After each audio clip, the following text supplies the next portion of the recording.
Good morning दोस्तों। आज हम लोग देखेंगे NCERT 6 क्लास के अंतर्गत पठार के बारे में। इससे पहले हम लोगों ने पर्वत के बारे में जाना और पर्वत चैप्टर से इम्पोर्टेंट चैप्टर है, उससे प्रश्न विभिन्न एग्जामों में पूछा गया है और कल भी हम ये बता चुके हैं कि ये चैप्टर बहुत ही इम्पोर्टेंट है, खास करके पर्वत वाला। अगर आप लोग नहीं देखे हैं तो कल का वीडियो जाकर देखें, बहुत ही अच्छे ढंग से समझाया गया है उसमें। और ये भी आपको बता दें कि कुछ फैक्ट्स आप अगले क्लास में पढ़ेंगे पर्वत के बारे में, दैट मीन्स 7 में। इस तरह से आप बढ़ते चले जाएंगे और 12th क्लास तक एक पूरी की पूरी कंसेप्ट आपका क्लियर हो जाएगा और सारा फैक्ट्स मिलेगा जो विभिन्न एग्जामों में पूछा जा रहा है। चलिए अब हम लोग स्टार्ट करते हैं आज का टॉपिक NCERT के तहत। ये है पठार। पठार एक ऐसी स्थलाकृति है जो आसपास की भूमि से उठी होती है और प्रायः इसकी सतह चपटी होती है। इसके कुछ पार्श्व सीधे ढलान वाले होते हैं। पर्वतों के समान कुछ पठार पृथ्वी के इतिहास के संदर्भ में नवीन और प्राचीन हो सकते हैं। पठारों के दो उदाहरण हैं, तिब्बत का पठार जो विश्व का सबसे बड़ा और ऊंचा पठार है और दूसरा दक्षिण का पठार। पठारों की ऊंचाई कुछ 100 मीटर से लेकर कई हजार मीटर तक हो सकती है। तो तिब्बत के पठार से संबंधित प्रश्न विभिन्न एग्जामों में पूछा गया है। यहाँ तिब्बत के पठार के बारे में कुछ जानकारी हम लोग ले लेते हैं कि तिब्बत के पठार की औसत ऊंचाई 4500 मीटर है, जिसके कारण इसे विश्व की छत का नाम दिया गया है। दैट मीन्स विश्व की छत के नाम से जाना जाता है तिब्बत का पठार। पूर्व से पश्चिम दिशा तक लगभग यह 2500 किलोमीटर लंबा है, अर्थात ये चंडीगढ़ से कन्याकुमारी तक की दूरी है। आगे है मध्य और दक्षिण भारत के दक्कन का पठार विश्व का सबसे पुराना पठारों में से एक है, जो कई लाख वर्ष पहले ज्वालामुखी की सक्रियता के कारण बना था। अब देखें यहाँ पर जो क्वेश्चन पूछा गया है कुछ एग्जामों में, कैसे पूछा गया है और इसको कैसे समझना है, ये आप लोग थोड़ा ध्यान से देखें। एक तो एक कथन और कारण के रूप में या कूट के रूप में दे देगा कि दक्कन का पठार विश्व का सबसे पुराना पठारों में से एक है, तो आप ये आंसर कूट को ए सत्य है ये लिखेंगे। वहीं पर ये प्रश्न जो पूछा गया है कि जो कई लाख वर्ष पहले ज्वालामुखी की सक्रियता के कारण बना था, तो ये स्टेटमेंट हालांकि पूछा जा चुका है कि दक्कन का पठार ज्वालामुखी प्रक्रिया की देन है, तो ये कथन सही है। ज्वालामुखी उद्गार के परिणाम स्वरूप दक्कन का पठार बना है। तो इस तरह से आप अगर जो पढ़ेंगे और कंसेप्ट क्लियर रहेगा तो ये स्टेटमेंट कुछ भिन्न लिखा हुआ है, लेकिन इसी को बदल कर जो है दूसरे तरह से पूछा गया प्रश्न तो आप इसको कर पाएंगे।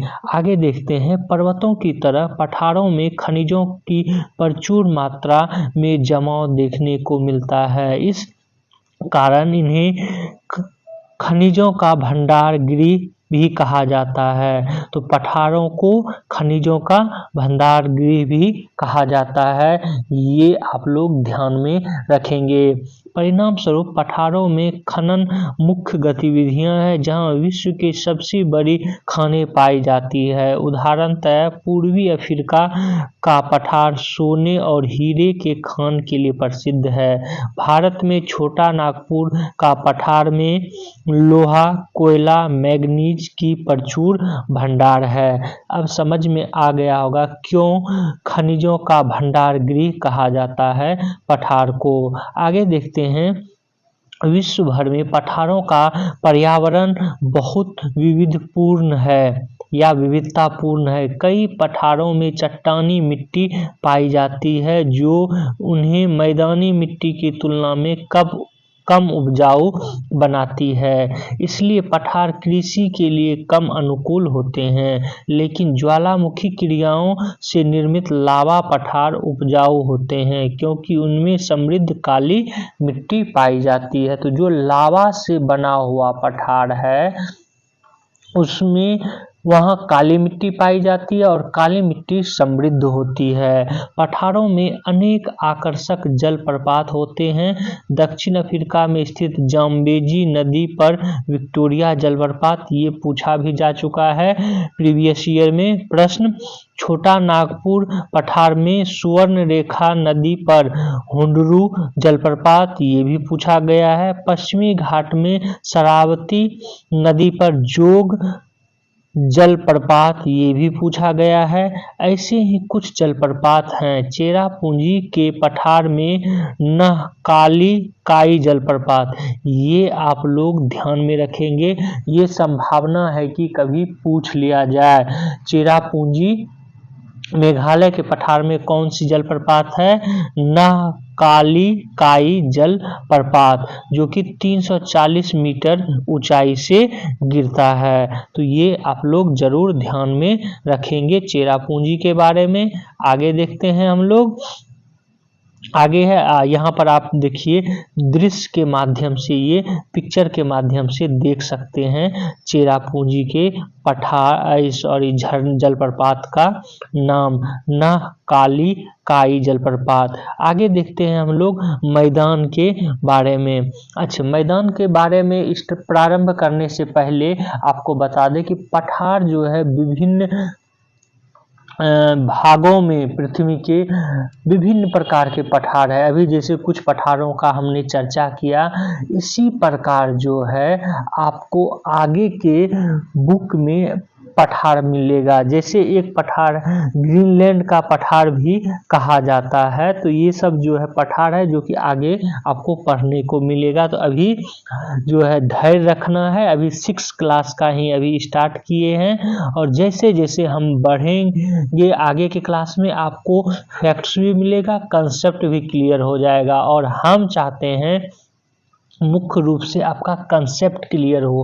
अगर कंसेप्ट क्लियर हो जाता है तो आप फैक्ट्स बहुत ज़्यादा नहीं भी याद करेंगे तो आप प्रश्न कर पाएंगे, क्योंकि आजकल प्रश्न ही पूछा जा रहा है कंसेप्ट बेसिस। चलिए अब मैदान देखते हैं।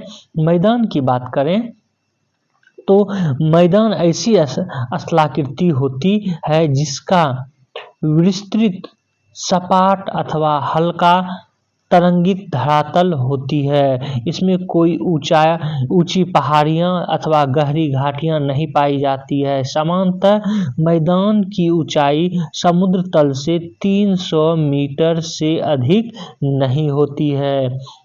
पर्वत श्रृंखला से निकलने वाली नदियों की बाढ़ से निर्मित ये समतल भूमि है।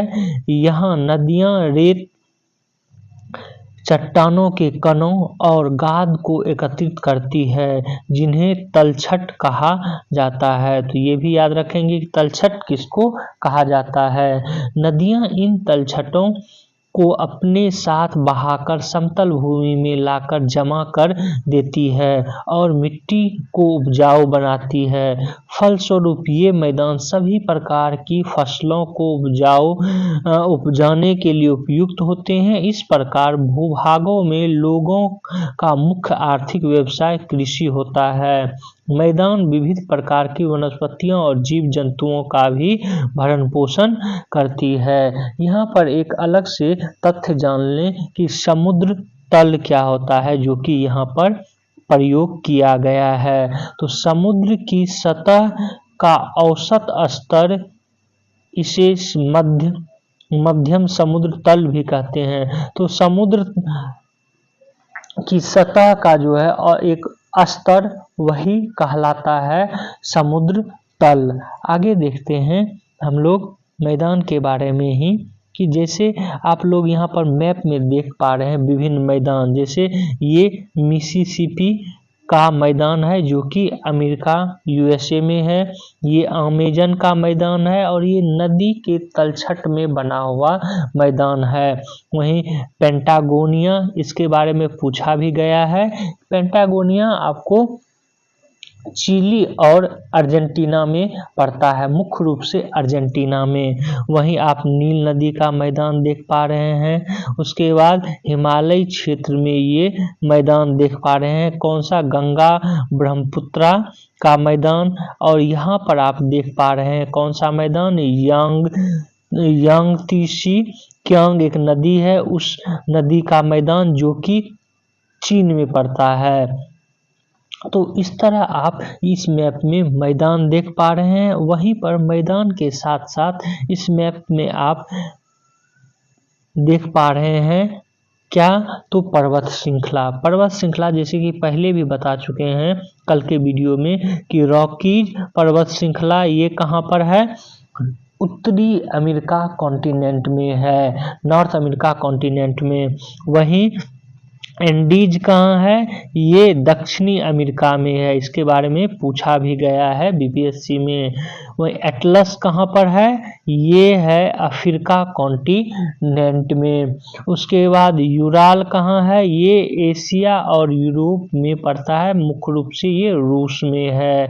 उसके बाद हिमालय कहाँ है, तो ये हिमालय भारत, तिब्बत, नेपाल इस क्षेत्रों में जो है फैला हुआ है। तो ये भी आपको ध्यान में रखना है, इससे संबंधित प्रश्न पूछे जा चुके हैं। अगला देखते हैं हम लोग आगे कि अब पता लगाने के लिए कहा जा रहा है कि 3.8 जो कि अभी देखे हैं एटलस में, स्थल रूपों में रंगे कोड का प्रयोग कीजिए और तिब्बत का पठार, रॉकी श्रृंखला, नील नदी का मैदान आपको मानचित्र में स्मरण करने के लिए आवश्यक नहीं है। तो ये कहाँ पर है, तो ये अभी आपको बता चुके हैं। आगे देखते हैं हम, जो ये चित्र देख रहे हैं इसमें गंगा के मैदान का उपग्रह का चित्र है।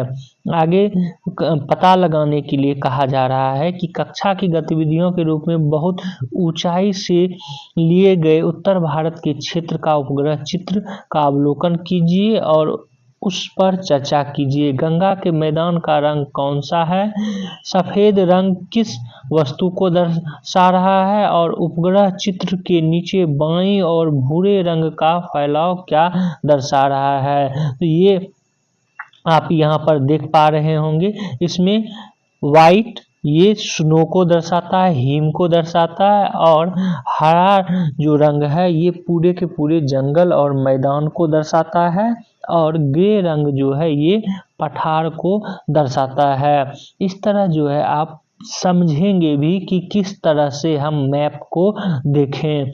आगे इसमें बताया गया है कि मैदानी क्षेत्रों में जीवन कैसा होता है। तो हजारों वर्ष पहले आरंभिक सभ्यताएं नदियां के उपजाऊ मैदान के आसपास विकसित हुई थी। हमारे समय में भी विश्व की अधिकांश जनसंख्या मैदानों में रहती है और यही कारण है कि आप देखेंगे कि उत्तर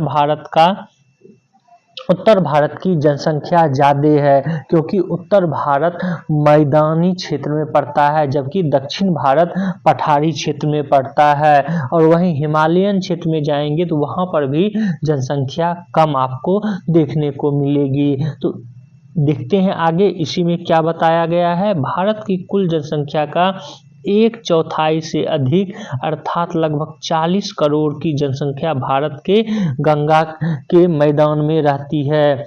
तो इस तरह के प्रश्न को आपको ये लाइन को कूट के माध्यम से पूछा जा सकता है कि भारत की 40 करोड़ जनसंख्या भारत की गंगा के मैदान में रहती है। पहला दे देगा और फिर दूसरा जो है कोई दूसरा स्टेटमेंट दे देगा और ये पूछा जाएगा कि इनमें से कौन सा कथन सही है। तो इस तरह का कंसेप्ट आप लोग क्लियर रखेंगे कि ये होता क्यों है। आगे है, विश्व के बहुत से अन्य मैदानों के समान इन क्षेत्रों में रहने वालों का मुख्य व्यवसाय मत्स्य पालन और कृषि है। यहाँ चावल, गेहूं, मक्का, जौ और मोटे अनाज के अंतर्गत ज्वार, बाजरा, रागी इत्यादि आता है। ये भी आपको ध्यान में रखना है। जैसी खाद्य फसलें उगाई जाती है, साथ ही कपास, जूट, सन जैसी रेशेदार फसल भी उगाई जाती है। परंपरागत कृषि मुख्यतः वर्षा पर निर्भर होती है, किंतु हाल के दशकों में नहरों के जाल द्वारा भूमिगत जल को पंप से निकालकर खेती की सिंचाई करने में वृद्धि हुई है। यद्यपि सिंचाई से कृषि उत्पादन में वृद्धि हुई है, किंतु इससे भूमिगत जल स्तर में गिरावट आई है। इससे इस क्षेत्र में कृषि के भविष्य को लेकर चुनौतीपूर्ण स्थिति भी उत्पन्न हो गई है। गंगा के मैदानी भागों को प्रभावित करने वाली कुछ अन्य समस्याएं हैं, जैसे बढ़ती हुई जनसंख्या और प्रदूषण। ये समस्याएं हैं प्रभावित करती हैं। चाहे पर्वत हो या मैदान, विश्व में बहने वाली नदियां बहुत से सांस्कृतिक मूल्यों का वहन करती है। विशेष रूप से बहुत से समुदाय नदी के स्रोत और एक दो नदियों के संगम स्थल को पवित्र स्थान मानते हैं। भारत में इन स्थानों पर बहुत से त्योहार, समारोह और धार्मिक कृत्य किए जाते हैं। संगम स्थल क्या होता है, तो दो या दो से अधिक नदियों के मिलन का स्थान संगम स्थल कहलाता है। जैसे इलाहाबाद में कहा जाता है यमुना, गंगा और सरस्वती का संगम स्थान है, और यहाँ पर ही 2025 से क्या होगा कि कुंभ मेला का आयोजन होगा। आगे देखते हैं, मैदान में हल्की ढलान होती है, अतः वहां नदियों में नौका संचालन सुगम होता है और इससे बहुत से आर्थिक गतिविधियों को भी सहायता मिलती है। पहले लोग एक स्थान से दूसरे स्थान पर जाने के लिए नदी मार्ग का ही व्यापक रूप से प्रयोग करते थे। आज भी गंगा के किनारे ऐसे स्थान आपको देखने को मिलेगा जहां लोग आने जाने के लिए नौका का ही प्रयोग करते हैं। अब यहाँ पर कुछ प्रश्न पूछे गए हैं, आइए पता लगाएं। क्या आप अपने प्रदेश की नदी के स्रोत अथवा संगम के कुछ उदाहरण दे सकते हैं जिन्हें किसी समुदाय द्वारा पवित्र स्थान माना जाता है? अगला है, आप अपने पास के नदी पर जाएं और वहां होने वाली आर्थिक और सांस्कृतिक गतिविधियों का अवलोकन कीजिए। उन्हें लिखकर अपने सहपाठियों के साथ उन पर चर्चा कीजिए। भारत के कुछ लोकप्रिय पर्यटन स्थलों का नाम बताइए, साथ ही पहचानिए कि वे पर्यटन स्थल किस प्रकार के स्थल रूप से संबंधित है। तो इसको पता लगाने के लिए तो ये एक मुख्य रूप से 6 क्लास के छात्रों का विकास, बौद्धिक विकास कैसे हो, वो कैसे सोचे, उसके लिए इस तरह के प्रश्न को दिया जाता है। आगे देखते हैं, जैसे आप देख रहे हैं ये गंगा घाट पे नौकायान को दिखा रहा है।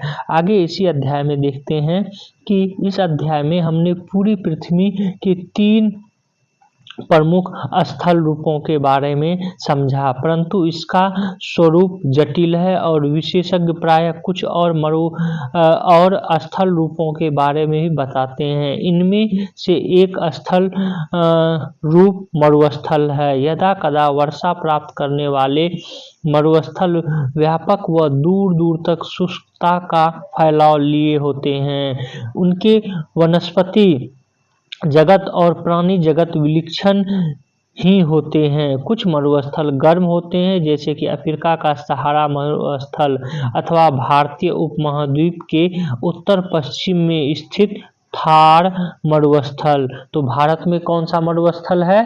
थार मरुस्थल, ये याद रखेंगे। और भारत के किस क्षेत्र में है, तो उत्तर पश्चिम में। इस तरह के प्रश्न पूछे गए हैं प्रीवियस ईयर में। कुछ अन्य मरुस्थल ठंडे मरुस्थल है, जैसे कि एशिया का गोबी मरुस्थल। ये गोबी मरुस्थल कहाँ है, तो ये चीन में जो है पड़ता है, मंगोलिया और चीन में ये मरुस्थल। इस मरुस्थल के बारे में ये तो पूछा गया कि ये कहाँ है, लेकिन यहाँ पर याद रखेंगे कि ये भी पूछा जा सकता है कि ये किस प्रकार का मरुस्थल है।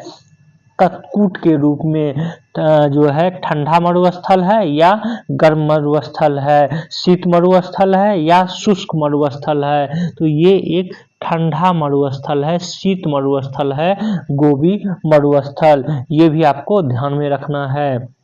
कुछ विशेषज्ञ अंटार्कटिक महाद्वीप को भी मरुस्थल मानते हैं। अगर भारत की बात करें तो भारत में ठंडा मरुस्थल, शीत मरुस्थल कहाँ पर है, ये आप लोग कमेंट्स बॉक्स में बताएंगे। और यहाँ पर आपको थोड़ा सा डिफरेंट करके आपको बता दें कि इस कथन से ये मालूम पड़ता है कि मरुस्थल जो है वो दो प्रकार के होते हैं। कौन कौन सा, शुष्क मरुस्थल और शीत मरुस्थल। तो ये भी आप लोगों को ध्यान में रखना है, क्योंकि आम अवधारणा ये है कि मरुस्थल दैट मीन्स जहाँ बालू ही बालू है होता है, तो ऐसा नहीं होता है। जहाँ पे वनस्पतियां नहीं उग पाती है उसको मरुस्थल के रूप में समझा जाता है। जैसे शीत जगह पर वनस्पतियां नहीं उग पाती है, अतः इसको शीत मरुस्थल कहा जाता है। आगे देखते हैं, जीवन जीने की कठिन परिस्थितियों के उपरांत भी लोगों ने अधिकांश मरुस्थल के पर्यावरण के अनुसार अपने आप को ढाल लिया है। भारत के थार मरुस्थल में रहने वाले समुदाय अथवा समय समय पर वहां से जाने वाले लोग मरुस्थल में गए और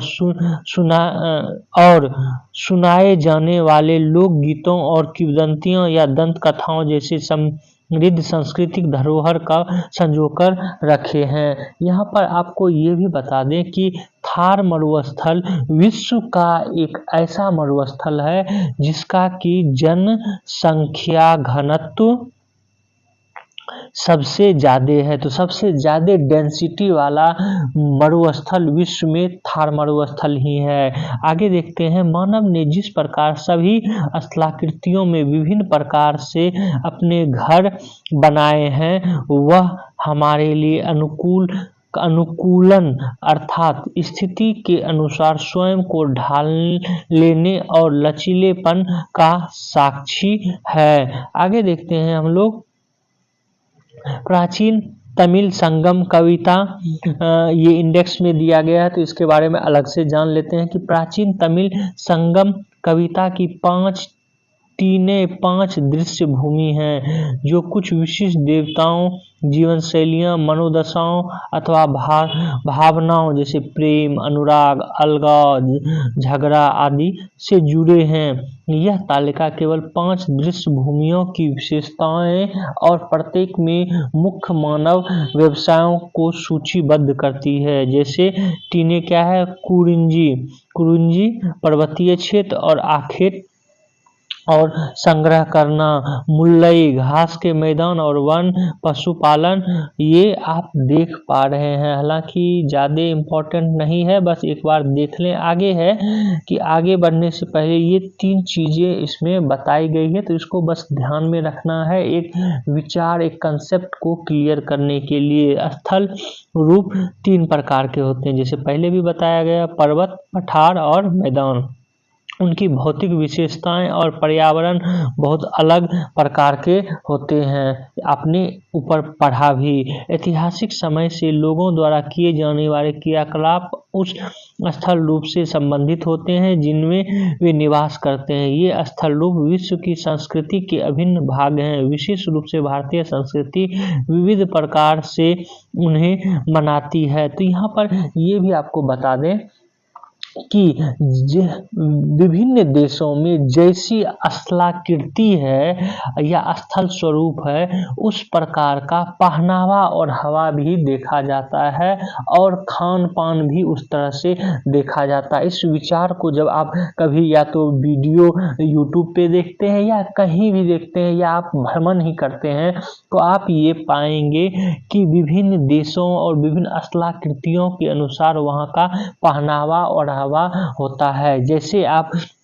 जम्मू कश्मीर जाएं तो जम्मू कश्मीर का कपड़े परिधान जो है वो अलग होता है और आप बिहार और यूपी जाएं तो वहाँ का परिधान अलग होगा। यहाँ तक कि खान पान में भी अंतर दोनों में होता है, क्योंकि उस जलवायु के अनुसार लोग जो है खान पान को भी अपने आचरण में लाते हैं। वहीं आप जब राजस्थान के मरुस्थल क्षेत्र में जाएंगे तो वहाँ का पहनावा आपको अंतर दिखेगा, वहाँ का पहनावा। और वहीं पर जब नॉर्थ ईस्ट के अरुणाचल प्रदेश में जाएंगे तो वहाँ के पहनावे में अंतर होता है। तो ये स्थलाकृति का भी प्रभाव है। वहाँ के स्थलाकृति के कारण वहाँ पर जलवायु में अंतर होता है और ये प्रभाव पड़ता है। आगे देखते हैं हम लोग, प्रत्येक स्थल रूप विभिन्न प्रकार की चुनौतियों के साथ साथ अवसरों को भी प्रस्तुत करता है। तो ये सब विचार करें, सोचें और यही विचार आपको मुख्य परीक्षा में काम देगा। अब जो है यहाँ पर प्रश्नोत्तर दिया गया है तो ये बहुत ज़्यादा जो है इम्पोर्टेंट नहीं है आप लोगों के लिए एज ए कंपटीशन।